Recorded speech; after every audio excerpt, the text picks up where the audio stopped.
and welcome to News Now on TV360. I am Thelma Okoro. The Nigerian government has agreed a one-month ceasefire deal with the Niger Delta Avengers. A Petroleum Ministry official said the ceasefire was reached with the militants through a federal government team led by the Minister of State for Petroleum Resources, Ibe Kachiko, and representatives of the militant groups as well as community leaders and the state government. This comes as Niger seeks to curb the spate of attacks in the Niger Delta region. The Niger Delta Avengers have carried out several attacks on oil and gas facilities in Niger's southern oil-rich region. After snubbing an invitation to dialogue with the Nigerian government, the militant group made a U-turn stating a number of conditions it expects the Nigerian government to meet before it would engage in any form of dialogue. A federal high court in Abuja has fixed June 27 for the arraignment of Nigeria's Senate President Bukola Saraki, his deputy Ike Ekweremadu, and other defendants. They have been charged with 2 counts of criminal conspiracy and forgery. Justice Yusuf Tahalilu fixed the date after ordering amended services of the charges on the defendants. Saraki, his deputy Ekweremadu, and some other principal officers of the upper chamber were accused of forging the Senate's standing rules to facilitate their elections as presiding officers of the Senate in June last year. Meanwhile, the All Progressives Congress has said it would investigate the alleged case of forgery. The national chairman of the party, John Odigi Oyegun, revealed this while speaking to journalists at Abuja. The chairman also denied allegations that the party leadership wanted the Senate leadership removed for lack of cordial relationship with the executive. At least 15 Boko Haram terrorists have been killed in Borno State, northeast Nigeria, after the Nigerian Air Force carried out its first major air campaign in the region. The operation was carried out under the recently launched Operation Gamma Aiki mission. The area bombardment came after 72 hours after the Air Force dispatched 6 warplanes to tackle the deadly Boko Haram sect in the country's volatile northeast region. According to the spokesperson of the Nigerian Air Force, Ayodele Famuyiwa, the insurgents were spotted on the trees by one of its intelligence planes while on surveillance of the insurgency-ravaged mission. The Economic and Financial Crimes Commission (EFCC) has frozen one of the bank accounts operated by Ekiti State Governor Ayodele Fayose. The governor spoke to reporters in Ado-Ekiti at the premises of the bank identified as Zenith Bank. The governor accused some leaders of the ruling All Progressives Congress of being the brains behind the action. Fayose is a staunch critic of Nigerian President Muhammadu Buhari and the ruling All Progressives Congress. Meanwhile, the EFCC has confirmed blocking the account of the Ekiti State Governor. It, however, failed to give a reason why the account was frozen. Nigeria's Inspector General of Police, Solomon Arase, has commended senior officers of the Nigerian Police Force for their outstanding performance in office. The officers were recently promoted to the ranks of Assistant Inspector of Police. Inspector General of Police Arase urged the officers to prioritize the welfare of the officers and men under them. This is a position that requires a lot of responsibility, and I think you have attained it through merit, hard work, and excellence. So I want to congratulate all of you individually and collectively for what you have been able to achieve. Don't forget that wherever you are posted to, the welfare of your men under you should be very, very paramount in your minds. If the people who are below you, their welfare issues are not taken very seriously.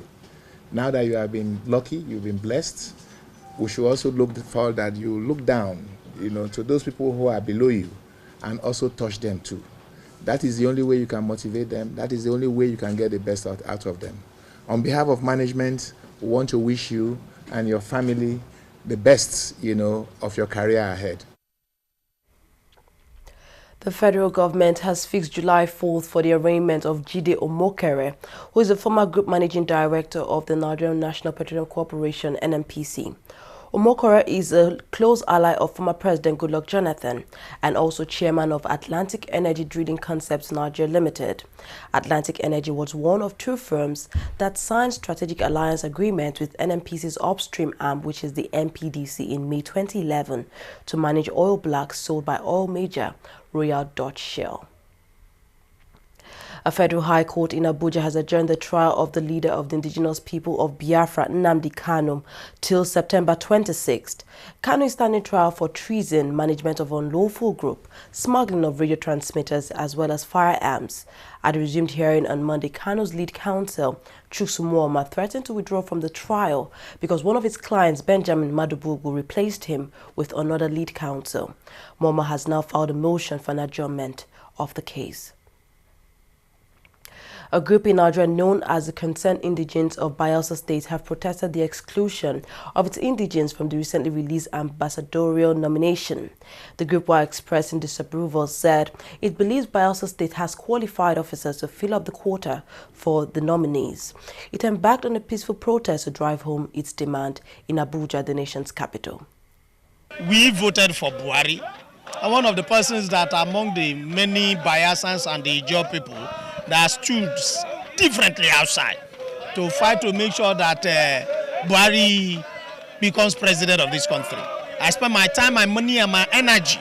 And when I am now seeing in a government that I so heavily a kind of injustice being done to my people, I deem it fit that let me protect the interests of my people and the interests of the people that voted for Buhari in my states.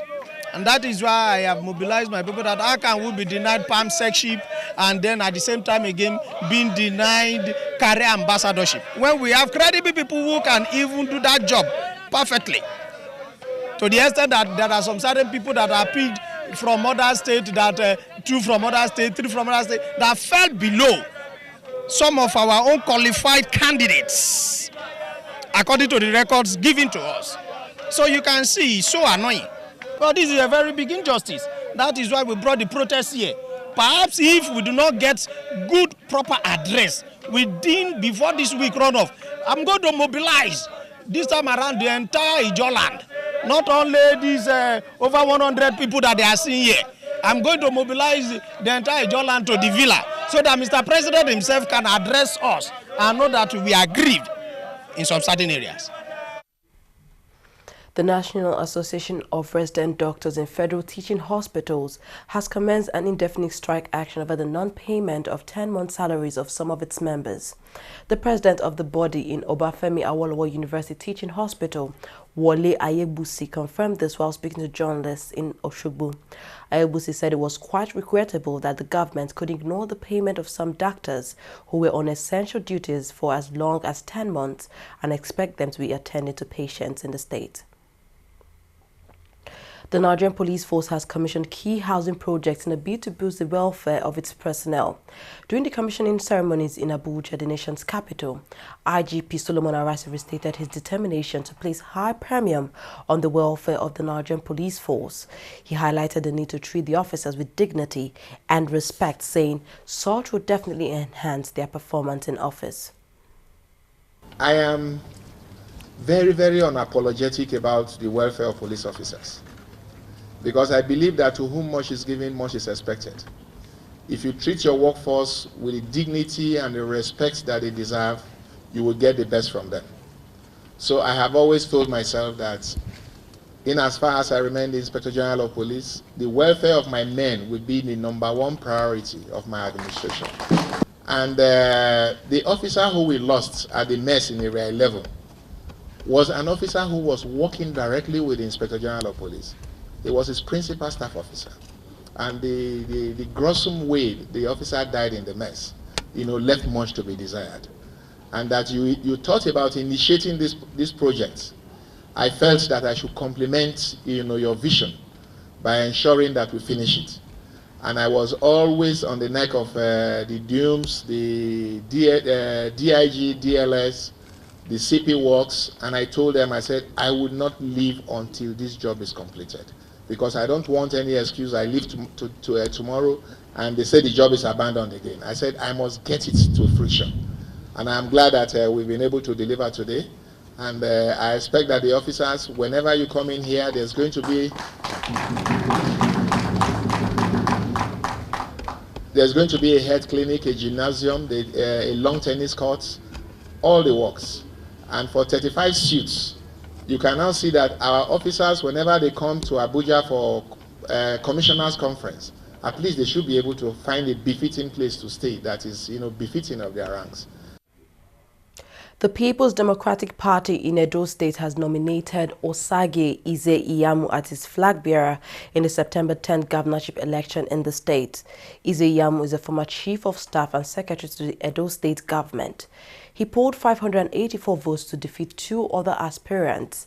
Meanwhile, Godwin Obaseki on Sunday picked the governorship ticket of the All Progressives Congress after beating other candidates at the primaries in Benin City, the Edo State capital.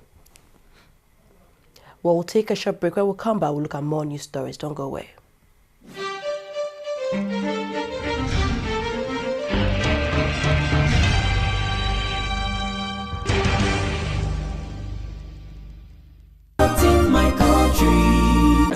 That was a very good business. Yeah. The furniture you brought was very perfect. But that's how we roll. Because let me do you receipts. Yeah. How much was it again? 1 million naira. Okay, write 2.5. Mbano. The deal was for 1 million naira now. Okay, write 3 million. I'll give you 500. Oh no, I don't do business like that now. Yeah. In that case, give me back my check. Let me go and look for someone that understand business. Take. Your loss. Rubbish. But it is only for incorruptible customers. What are you talking? Now get out. What kind of this? You will just die. No, You will die. That is the door. Now get out from here. Rubbish. Look, my people, make we only add money for original invoice price. That's not corruption. Say no, not in my country. Corruption not in my country.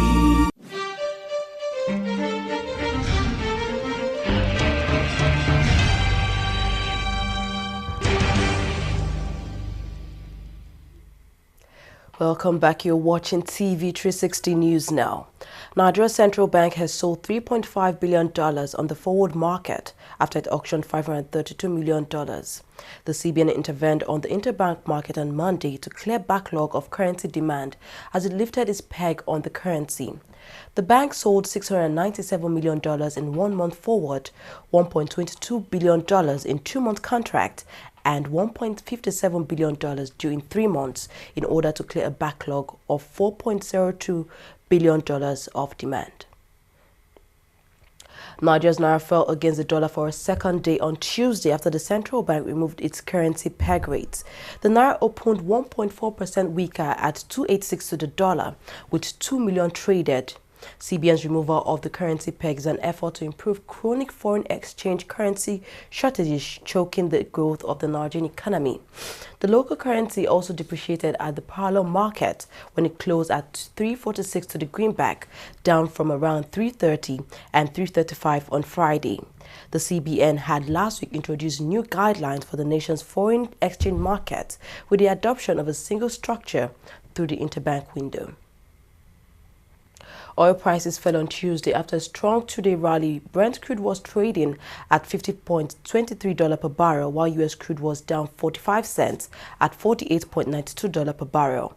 Reports that the Nigerian government had signed a 30-day ceasefire with the militants in the Niger Delta region added a bearish signal to the market that firmed on the back of the supply disruptions. The attack of the militants has reduced the country's crude oil output to a 30-year low. Protesters burnt buses and set tires on fire to barricade roads in South Africa's capital on Tuesday after the ANC named a mayoral candidate not nominated by the ruling party's regional branches.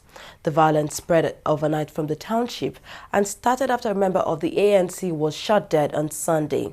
Factions clashed at a meeting in Pretoria to decide on the candidates for the mayor of Shawani Municipal, where Pretoria is located. Local elections in August posed a major test for the ANC as it gears up for a 2019 presidential vote in the face of a slowing economy and a strong challenge from the opposition.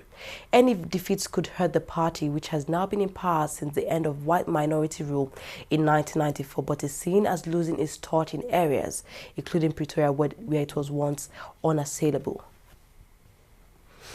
The U.S. Senate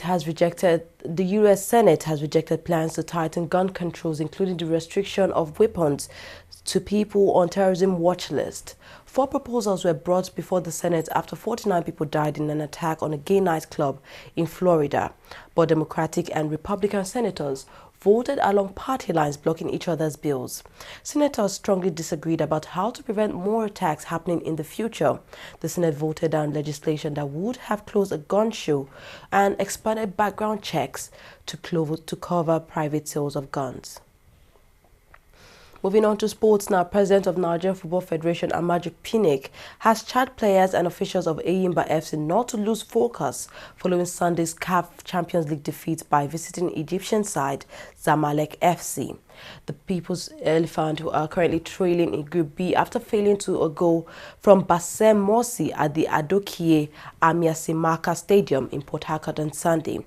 Despite the defeat, Pinnick has urged the team to maintain and focus, insisting that they can still go the way to the final in Eyimba's next match against Mamelodi Sundowns on June 29th. The Nigerian Football Federation has removed transfer embargo on players of Giwa FC following the expulsion of the team from the Nigerian Professional Football League. It appears players of the expelled Jos Elephants are now free to join other clubs till the end of 2015-2016 season, putting an end to weeks of uncertainty rocking their future. Sanusi Mohammed, who is the secretary of the NFF, approved the decision in a letter to the league management company, organizers of the Nigerian Professional Football League, on Monday. Spanish authorities have arrested the coach of Genzibe Dibaba, the 2015 Female IAAF Athlete of the Year, as part of an anti-doping operation. Jama Aden was arrested at a hotel in Zabandel, north of Barcelona, on Monday morning. The Spanish anti-doping agency said blood-boosting drug EPO had been found in the Sficios hotel room. Aden is responsible for coaching 1,500-meter world record holder Genzibe Dibaba, as well as Ayanle Suleiman, and is the former coach of reigning men's 1,500-meter champion Taufik Maklofi. Well, that's all we have on News Now. Thank you very much for watching. I am Thelma Okoro.